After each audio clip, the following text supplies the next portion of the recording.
Welcome to The Big Rich Show. This podcast will focus on conversations with friends and acquaintances within the four-wheel drive industry. Many of the people that I will be interviewing, you may know the name, you may know some of the history, but let's get in depth with these people and find out what truly makes them a four-wheel drive enthusiast. So now's the time to sit back, grab a cold one, and enjoy our conversation. Whether you're crawling the Red Rocks of Moab or hauling your toys to the trail, Maxxis has the tires you can trust for performance and durability. 4 wheels or 2. Maxxis tires are the choice of champions because they know that whether for work or play, for fun or competition, Maxxis tires deliver. Choose Maxxis. Tread victoriously. Why should you read 4Low Magazine? Because 4Low Magazine is about your lifestyle, the four-wheel drive adventure lifestyle that we all enjoy. Rock crawling, trail riding, event coverage, vehicle builds, and do-it-yourself tech, all in a beautifully presented package. You won't find 4Low on the newsstand rack, so subscribe today and have it delivered to you. With last week's episode and this week's episode of Conversations with Big Rich, I'm trying something a little different. We are interviewing new competitors to We Rock. The idea behind this is to give other competitors or future competitors who may be our listeners a chance to hear what it's like from two guys that are just starting and what their experiences were and why they did it the way they did. So far this year with this podcast, we've been talking about the history of rock crawling and four-wheel drive motorsports. So we thought we'd change it up a little bit and discuss We Rock, rock crawling, and how we can help new competitors get started. That's the idea behind these two podcasts, last week's and this week. For more information on We Rock itself, you can go to werocklive.com. That's werocklive.com. We have rules for all of our classes. Plus, we have contact information for myself, the rule book so that you can study the rules if you like. And just to let you know, your first time out, we suggest that you come to the judges' training sessions, which are typically Friday night and Saturday morning. And we'll post those specifically for each event, but it'll give you a chance to see what the judges are calling and how the event is actually scored. To give you an idea of what we do class-wise, we have 3 pro classes for buggies or vehicles, and we have 3 sportsman classes for buggies or vehicles. And we offer a UTV class and actually 2 youth classes for 5-year-old to 8-year-old and then 9 to 11-year-olds. The sportsman classes, starting with the smallest or least capable of the 3 classes, would be our Sportsman C. Sportsman C is more of a full body, 37-inch tire size maximum, and no rear steer, also like suspension on whatever the vehicle is being claimed to be. We have a Sportsman B class, which is a little more complicated because it can be basically our trail rig class, and you can go up to 40-inch tires on a single seat or 42s on a 2-seater. And then we have our Sportsman A, which is an unlimited buggy, trail buggy class. It can be single seat or for a 2-seat. It also allows rear steer, although you do get pointed as a penalty for using the rear steer on course. You only get the penalty once per course. And that's more of a strategy than it is anything else for that class. Then we get into our pro classes, and the pro classes are Mod Stock, which is a 37-inch and under tire size class, and it's a full body and like suspension class. Then we have our Pro Mod class, which is up to 40-inch tire, 2-seat, front engine, no rear steer. And then we have our unlimited class, which anything goes. You do not get pointed for rear steer as a penalty in unlimited, but there is a penalty for using rear steer and the spotter rope on the same course. You can use one or the other without penalty. The sportsman classes run on what we call our C courses, and the C courses are tamer, but still a challenge even for those unlimited trail buggies. There's multiple lines and bonuses, so even if you're a Sportsman C competitor on 37s, you may be running on the same course as a Sportsman A, but you'll have lines designed for you to be able to get through, as well as lines available for those unlimited buggies. You can find videos of rock crawling on our YouTube channel, which is We Rock Live. We promise that if you come out the first time, we will treat you kindly and we won't kill you. I guarantee it. We've never done that yet in 20 years of rock crawling. So come on out, enjoy yourself, get to know everybody that's out there. The pros are more than happy to help the sportsmen. It's a way for them to get to know everybody and for yourself to get to know everybody. We camp on site at all of the events. So bring a motorhome, bring a tent, sleep in a race trailer, whatever you're comfortable doing. We always have porta potties on site, sometimes running water. I believe that you'll have a really good time, even if it's your first competition and you're worried about what's going to happen. Don't be. Come on out, enjoy it, look at the courses, walk the courses, talk to the pros, talk to other sportsmen, and come out with a good attitude and enjoy yourself. It really is a great lifestyle.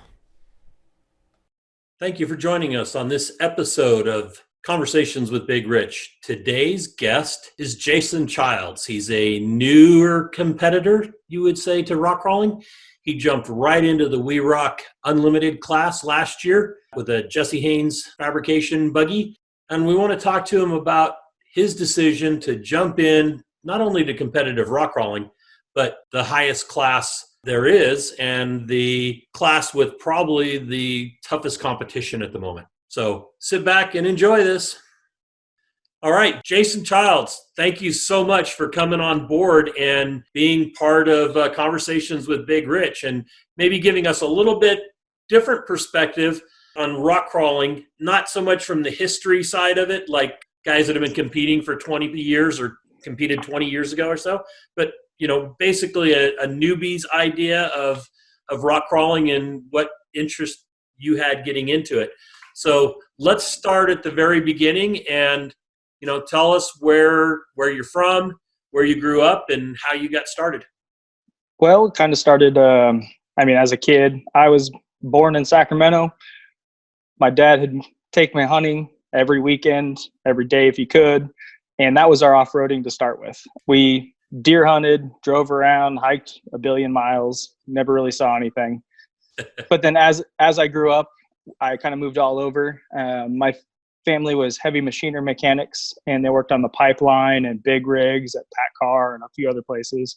So I ended up living in Fairbanks, Alaska, Puget Sound, Anacortes, Washington. Pretty much everywhere that work took us. It was kind of like the military life. Okay. Ended up in NorCal because of the temperature. As my stepdad, my dad, or basically my parents got a little older, the warmer temperature was easier for them to acclimate to, and that's kind of where we ended up. And it just stuck. So I had an old 43 Willys MB that I probably drove way too many places that I shouldn't have, beat it up for a while, and life kind of took its course and got away from it for a little bit and got a little older, and I wanted a Bronco. So I built a 72 Bronco, and I put a fuel injected 5.0 in it, and had some fun there. It was on 38 Swampers back then, and just had a good time.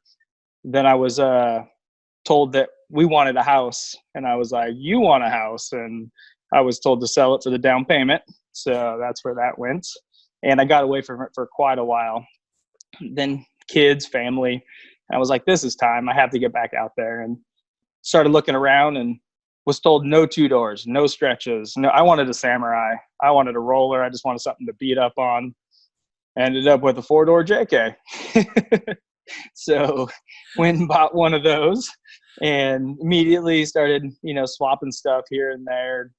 Went 60s in it, 40s, I'm sure this is going to get the JK guys going, but as I think few people know, it wasn't the traditional JK. And I kind of just beat on it like it was anything. And it just went from there. And, got the family into it. Everybody was kind of part of it. Some like it more than others. But as I progressed more and more and more, I wanted more and more and more. And to keep modifying the JK versus look around at something else it just didn't make sense. So in 2000, oh man, I don't even know what year it is right now. Stuck at home so long. 2017-ish, I believe, maybe 16. I started looking around and I saw a single seat rear steer buggy. And I was like, that looks interesting. And I'd always want to get into rear steer and kind of mess around with it, learn it, because it just intrigued. I mean, as fun as it can be, it could get you in just as much trouble just as quick. And so I reached out and I ended up purchasing one of Jesse Haynes' old cars that Matt Dees drove from Jeff Rowland, and shipped it across and started just messing around with it. Oh, I had so much fun with that. And kind of out of the blue, I owned it for like 3 or 4 months. Out of the blue, someone reached out to me and was like, "You want to sell your car?" And I was like, no, I'm good. And they were like, "What would it take?" So I threw a number out there, and well, I'll be damned. He gave me 50% down and set up shipping, and it was gone about a month later. So it was one of those where then I didn't know what I was going to do. And in between that time, I had it, and I actually think I ran into Matt Messer, I believe, from Trail Gear on the Rubicon, and he recognized the car instantly and came up and chatted with me for a little bit. And he goes, "Why don't you go to Supercrawl?" I was like, "What's Supercrawl?" And so I got home and I looked it up and I was like, that looks amazing, but I don't know if I'm like what I should do. And so I started looking at the classes a little bit and comparing it to videos I saw. So, they have some different classes. And I was like, you know what? If I'm going to do it, I'm just going to go out and have fun. So I did. I signed up for Unlimited. I had never competed before, never even seen a competition in person. And I showed up and went through it, and I was like, wow, this is awesome. I have no idea what I'm doing. Was that with the JK? No, that's later on. That was with okay. the blue buggy. Yeah, before I sold buggy. it. So like right before I sold it, I took it to Supercrawl.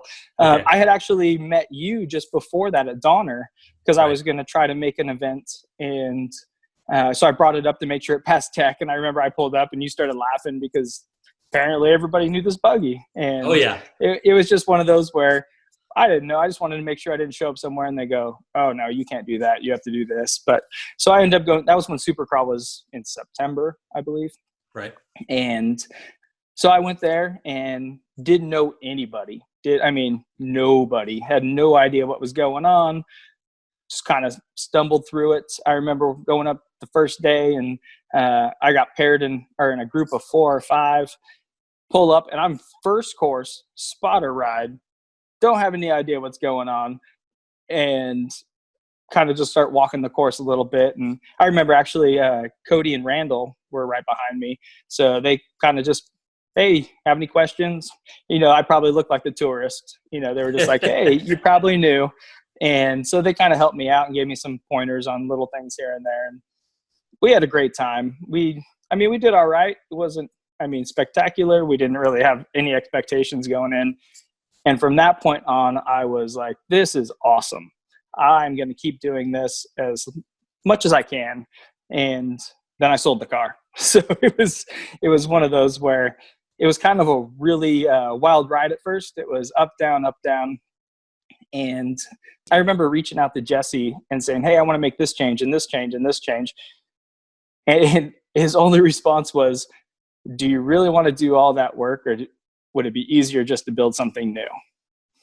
And I was like, I hate you, because I knew he was right. But I just don't have all the technical skills as far as fabrication that he does. So it was one of those where I'm looking at it, I can modify it fairly easily or not. And he was right. It boiled down to, it was probably better to start building another car. So I sold that, and that's where I put the money towards a new car. I was about 99% of the way through of building one of the 2-seat chassis. And I mean, all the parts, everything, we were welding up the chassis, everything. It kind of really, I had plumbing and electrical once it all went together. And that's when the fire up in Paradise happened. And I lost it all. It was all up at a buddy's shop, and unfortunately didn't make it. And so it was kind of one of those where back to square one again. And so I've been going to a couple events here and there and watching. I drove down to Baghdad, took some photos, just hung out and had a good time. And it was just one of those where maybe I learned something, maybe I didn't. I met some people. It was kind of just, I don't know, it was exciting and fun to me. So I just kept going, even though I didn't have a car. And the whole time was kind of looking around for something and to buy, and everything was just out of my price range or wouldn't work. And I'd have to do what I was going to do. The first one is modify and modify and modify. And Jesse reached out and said, hey, would you be interested in a roller? Or maybe, I could do the chassis and axles. Can you have a place to put it? At that point, I was living in a fifth wheel RV in the back of friends' properties, kind of because we couldn't go back to our house. And I was like, I don't know if that, I said, yes, I do, but I'm kind of stuck here. And so we started talking, and he was like, hey, if you just come over every now and then and help out, as much as you can. I have room in my shop. We can just slowly build it and go from there. And I was like, man, if you do that, that's amazing.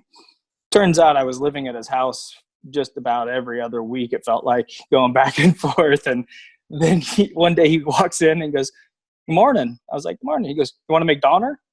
And I'm like, that's like 6 weeks away. This thing is still in pieces.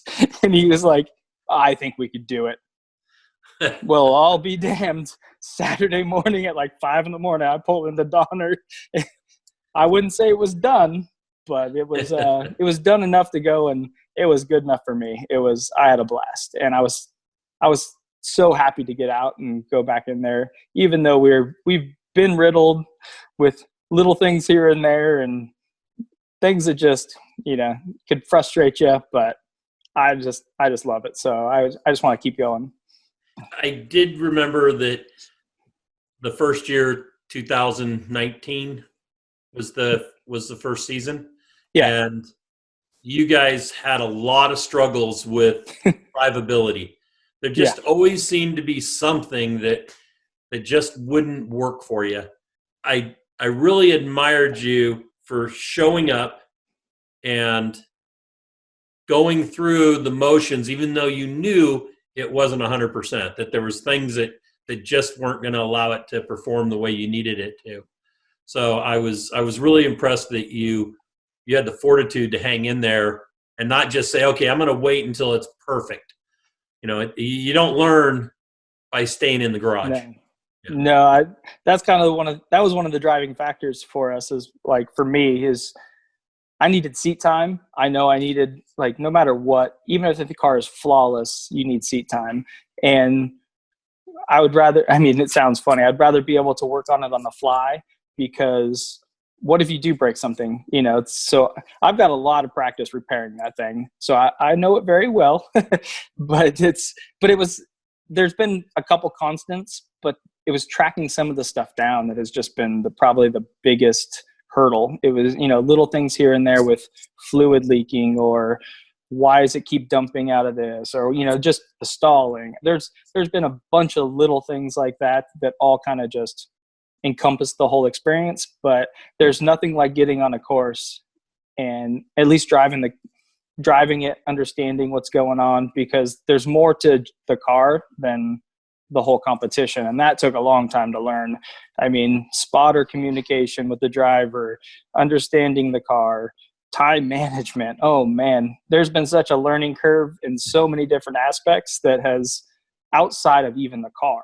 So I figured it was always learning. No matter how good or bad it went, I was learning something. And jumping right into, into the fire with both feet and going into the unlimited class, which is, probably the stiffest competition out there. You're on the biggest courses with the biggest bonuses. They're not necessarily easy. Some of our teams make them look really easy, but it's not something that to take lightly jumping into to begin with. What was your thought process in not going into sportsman, but jumping right into the unlimited class? I've always been really competitive, whether it be I played competitive baseball, blah, blah, every sport, everybody has that story. I feel like if you put yourself against the best, even if you aren't the best, you're going to learn. They do things a specific way for a specific reason at a specific time. You may not understand it, but if you're on course and you see it, or you realize you're in the seat and you're like, man, that made total sense after the fact. Again, it's a learning experience. Nothing against sportsmen or any. Honestly, you could ask any of my friends. I'm just an idiot, and I go full go. It's one of those where it's just me. Like the way I am, I'd rather be beat by the best every single time and learn, because learning to me is what is fun. Like I love it. I don't like losing. No, don't get me wrong, but it's one of those where like you said, the competition there, if you have everybody there, I mean, it's the best of the best. It doesn't matter what day it is. I mean, they still have to drive the same courses. There's always that same chance. They've got a ton more experience, but how am I going to build experience if I don't do it? So walking lines, I might go out there and walk a course, drive it, and then I'll see a video or maybe talk to somebody about it. And they're like, why didn't you do this? Because it didn't even cross my mind, and it's right. That's where the experience is. It's one of those where, I don't know, it's, to me, I just want to get out there, have fun, do the best I can against the best, and learn from the best at the same time, whether they know it or not. They're teaching me something every day, whether it's kind of funny listening to Randall and Cody yell at each other on Facebook 2 days after it's amazing, because you know what? There's probably something in there that I can learn from. Whether it's spotter communication, you know what? I've done that 1,000 times. I've said that 1,000 times. I'm sorry. I'm doing, it's like, it's just the self-reflecting or understanding of what's going on in the car, because sometimes emotion gets in the way, and because you are competitive, you want to do that. So to me, it may not have been the brightest decision, but I've had a ton of fun. Good. I know that your spotter is not afraid to tell you what she feels. Some of the things I've heard come out of Jill's mouth, I've turned around and went, "Yeah, girl, get it." Yeah. There's times where I'm not the nicest or probably the most concise person on the microphone, but hey, it's funny because I think at the early stages we would just not go at it, but we were both frustrated because we're both competitive. But now it's like we can just get it out and say, this is what I need you to do. This is what I need you to do. And that's it. I mean, we've gotten very good about saying, you know what, that was A2, we're on to A3 or whatever it is. Like, we can't go back in time. And that was one of those lessons you learned. It's like, do you let the first course of the day ruin your whole weekend? No. You may be thinking about it. You may not. You just need to learn to let it go and move on to the next one. And that has been a huge thing for us. Has Jill ever driven the car? I don't think so. Well, little things here. Yeah, never mind. She did in Sand Hollow. Yeah, she did for a little bit. But that's kind of a funny story. She can't drive it the way she would because of the dimensions of the car. She literally has a hard time reaching the pedals. And it's one of those where, so she has to slouch more than normal, even though the car's set up that way, to be lower.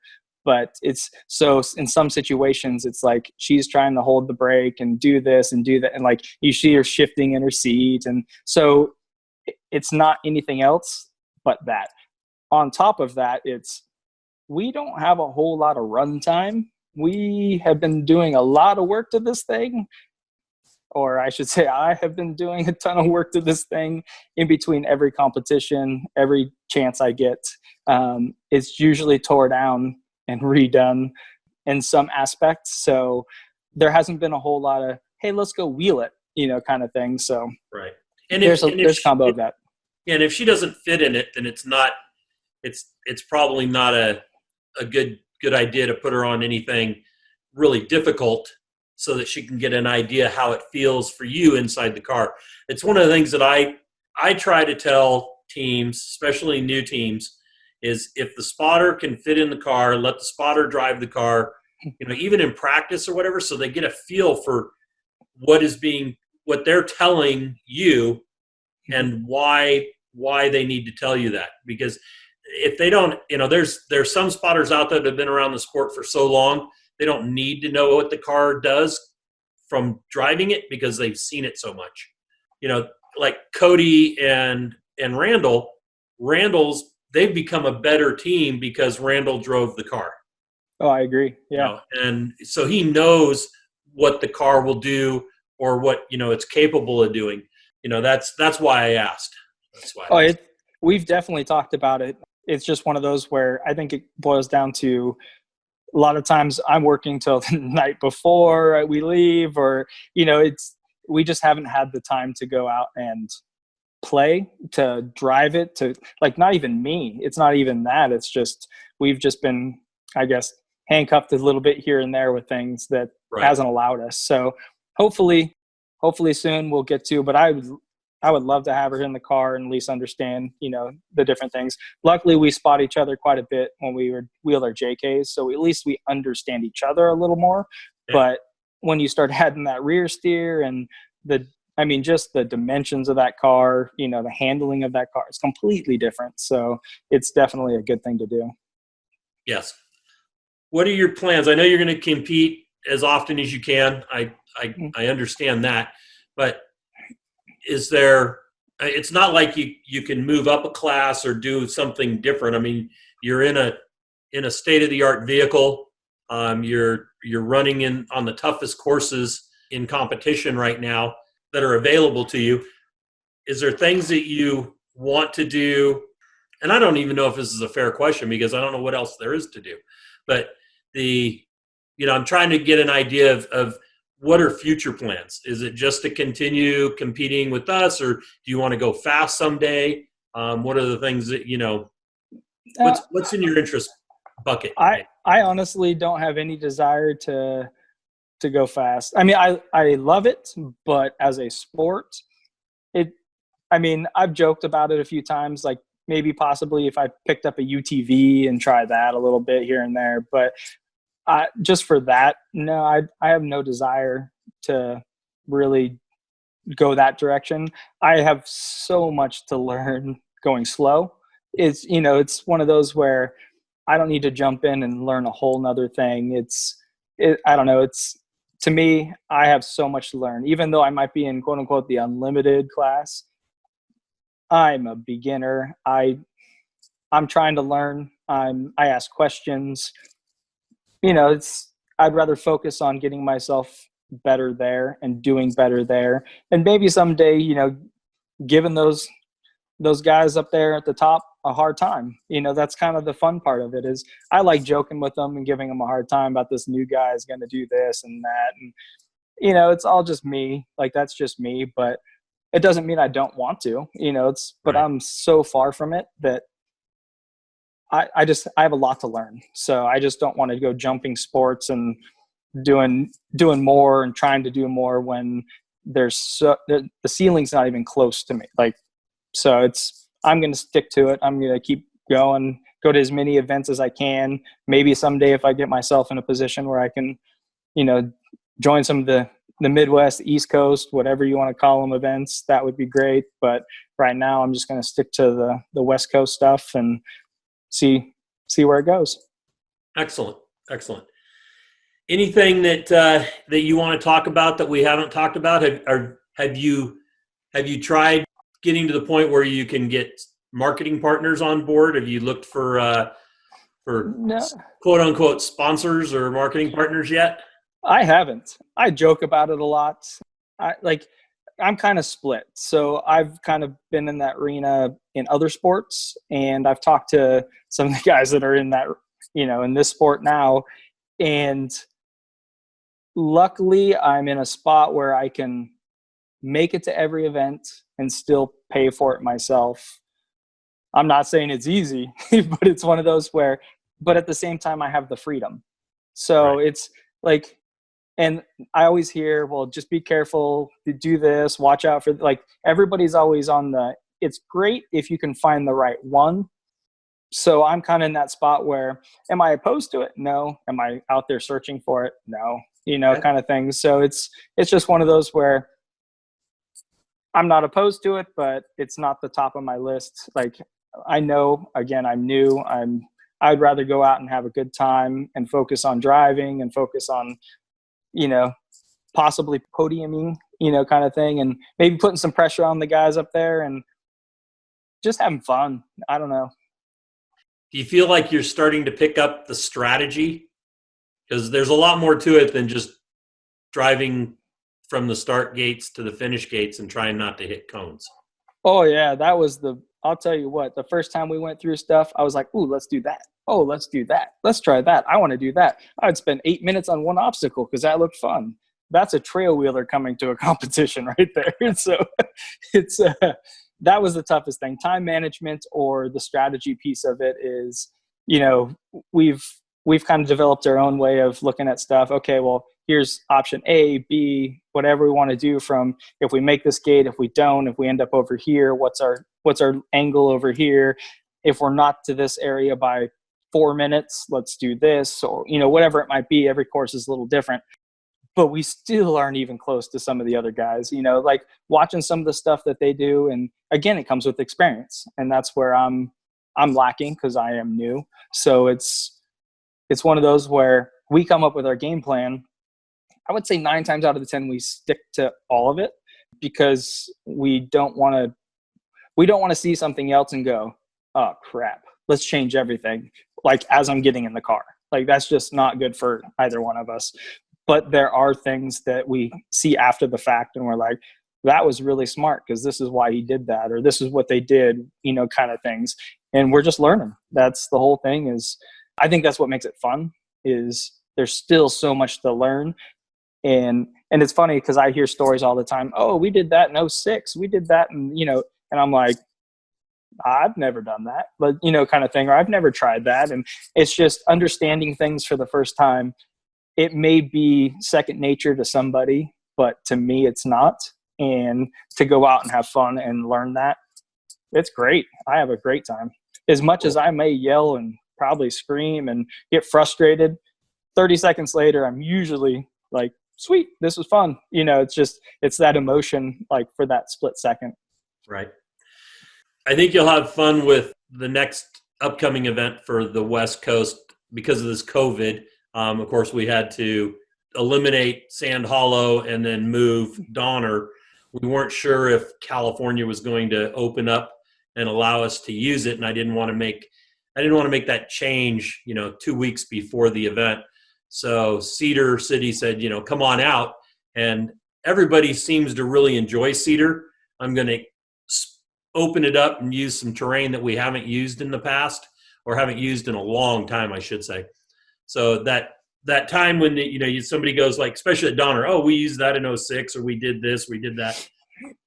There's only so many lines you can do in a place, but you may have the same rock that you're on, but the cone placement really does make it a lot different. And those guys, Cody will tell you that, Jesse will tell you that. It's like in the shootout there in Baghdad, when Cody was trying to get that last bonus on gate 4. Yeah. And he ended up rolling it, and he was like, man, you don't ever have to put that gate in again. Use that spot. And I said, why? It was the same as last year. And he goes, no, it was like 18 inches over. And I'm like, yeah, you're right. And, just that 18 inches made a huge difference. I was so looking forward to that. Was the only gate I wanted to run, and I made a stupid driving mistake and broke, after gate 2. But, it was one of those where I was just happy to be close, kind of thing. But I had a great time with that. But I have to say that was the game. I almost was like, just leave it up. Let me go drive it. But obviously with 3 wheels, it wasn't going to work. So No, 3 wheels would not have been good up there. Well, that's what I asked when I was still on the course. I said, is it just the hub? Is it just the cage? If it's still around I said, I'll try it in 3 wheel. And they were just like, no, don't. It's just drive off the course. And I was like, fine. So that's when I made the decision that it was probably the smart decision to drive off the course. Exactly. Getting into the shootout is a big step, in any of our competitions. So, congratulations on doing that. Anything else you want to discuss that you haven't discussed? I liked your perspective on why you jumped into the Pro Unlimited class instead of going into Sportsman first. I understand why guys go into Sportsman. I'm always really surprised when we get somebody that comes out for the first time and jumps right into the Unlimited. I had a couple of guys in Baghdad that, first looked at the courses and like, well, I'm a Sportsman A. Does that mean I get to run the big courses? I said, no, you have to run Unlimited to get on those big courses. And they made the decision not to, which was probably good. Not that they couldn't drive it. I mean, they're used to driving the big stuff in Arizona and Utah and everywhere else they wheel, but it is a lot different when you put cones and a crowd out there than it is trail wheeling when you get to pick your own line. Yeah, I agree with that. It's one of those where I'd never been in front of a crowd, never been in front of any type of that. And then now you're going to put time limit, cones, points, someone yelling cone. Well, I'm in there going, what the hell? Like, how did I hit that? And I had to stop to not focus on what I just did and, just keep moving forward and keep focusing. And I don't feel like I would have had that pressure on myself, whether it's good or bad pressure in Sportsman. Maybe Right. I would have, maybe I wouldn't. I just don't know. But to me, to learn from the best, to see the best, compete against the best, like that's fun to me. Like it kind of reminded me of skydiving. Like there's very, very similar things with this. That was one of the only sports I'd ever experienced where I had, a couple hundred jumps, but I was up competing against the best in the world. It's because they didn't care. It was just one of those where if you wanted to enter, if you, met the requirements, you're good to go. So that's just what it's always been. So it's to come over here and see this. And it was just like, sure, you can go straight to Unlimited. We don't recommend it. Sure. Why not? What's the worst that could happen? Okay. So help me out here. I did not know that skydiving was a competitive thing, except that you want to make sure you get to the ground with your chute open. I knew that they have like landing contests where you try to hit the mark, kind of like shooting for the bullseye and darts. Is there some other aspect to it that I don't know about? Oh yeah, they have competitions all over. Nationals is actually held in Eloy, Arizona, at Skydive Arizona, and they have, so there's different formations. So you could have 4-way, so there's 4 people, on a team plus a videographer, and they do a random draw of what they call a dive pool. So there's so many, I don't know what it's up to now. I think it was like 18 different formations for letters. So the letters are numbers, and they reach in and they randomly draw these, and they give them to you the night before for that day. And you can go through and, for the next day's jumps, and it's everybody goes out and does the same jump, and it's the highest score. So you have to do it cleanly and, by a certain time frame. So they bring you up a certain altitude, and then you fall down to, usually I think it's 45 seconds, which is 15 seconds longer than a normal skydive. So you have plenty of time to get separation, and then they add up the point, and at the end they average them, and the highest average wins. And they have, intermediate, advanced, and open. So those are all the levels. So you can do whatever you want as far as that. But then there's also 8-way, 10-way, there's 16-way, there's vertical. So basically head down, or they call it free flying. And you can do the same thing with 2-way, 4-way, 8-way kind of thing. They have all these different styles, and some people compete multiple, some people specialize.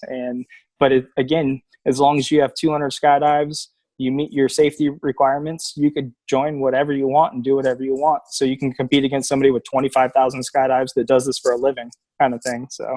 Wow. That's not something I would do. First of all, I never really want to jump out of a perfectly good airplane.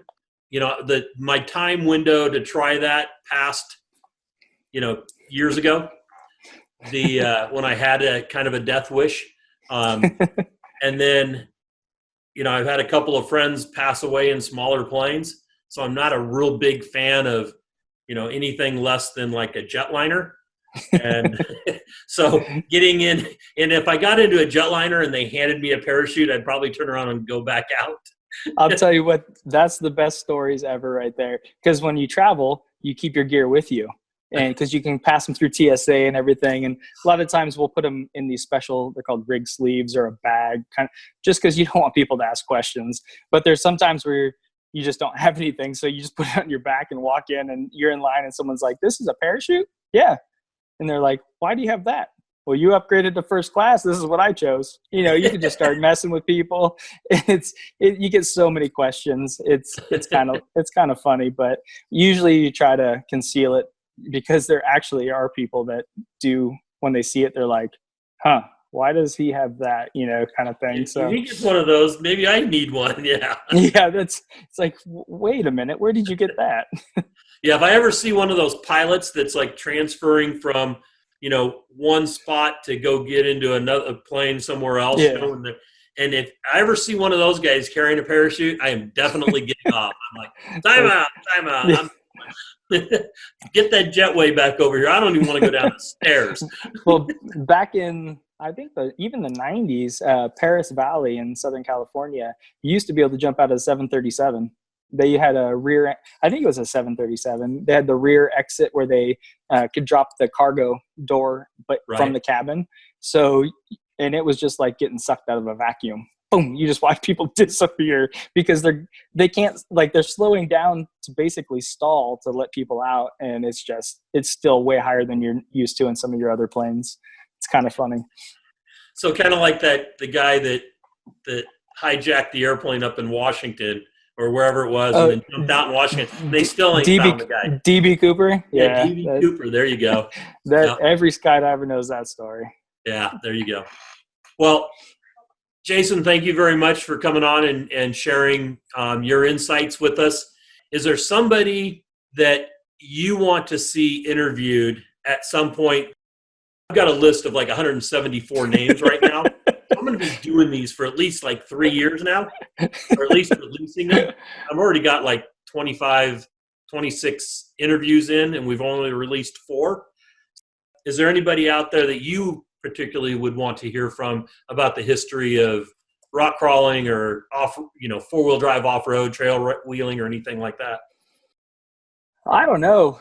You probably have them on your list, man. You probably have them on the list already. It's kind of funny because I've heard a lot from Jesse, honestly, just from being over there asking questions about. And it was kind of funny listening to you tell the story and just kind of comparing back and forth. Everybody's got their own viewpoint on different things, so it was kind of funny there because it was all new to me. I don't know. As far as that, I think a fun one would be Tacoma. I think listening to Tacoma would be pretty funny, interviewing him. But I think just because he sees it from a different perspective. I know he's been part of it. I know he's wheeled and all, but I think as of late, he sees it from a completely different perspective than any competitor does, kind of thing, which plus he gets the crowd and, other stuff too. But I don't know. I think that'd be interesting because I know he's been around for a little bit. That's a good perspective because I don't have Tacoma on the list for this. So, man, out of 107, I found somebody that wasn't on the list. You found somebody that wasn't on the list already. Yeah, that's fun. That's pretty good. All right, well, thank you for taking the time, and we will see you hopefully in Cedar City. I don't know when this is going to air, so people might have said, "Hey, did you ever see him in Cedar City?" But anyway, it is what it is, and thank you, Jason, for coming on board and spending some time with us. Thank you very much. All right. Bye. Bye-bye. If you enjoy these podcasts, please give us a rating. Share some feedback with us via Facebook or Instagram, and share our link among your friends who might be like-minded. Well, that brings this episode to an end. Hope you enjoyed it. We'll catch you next week with Conversations with Big Rich. Thank you very much.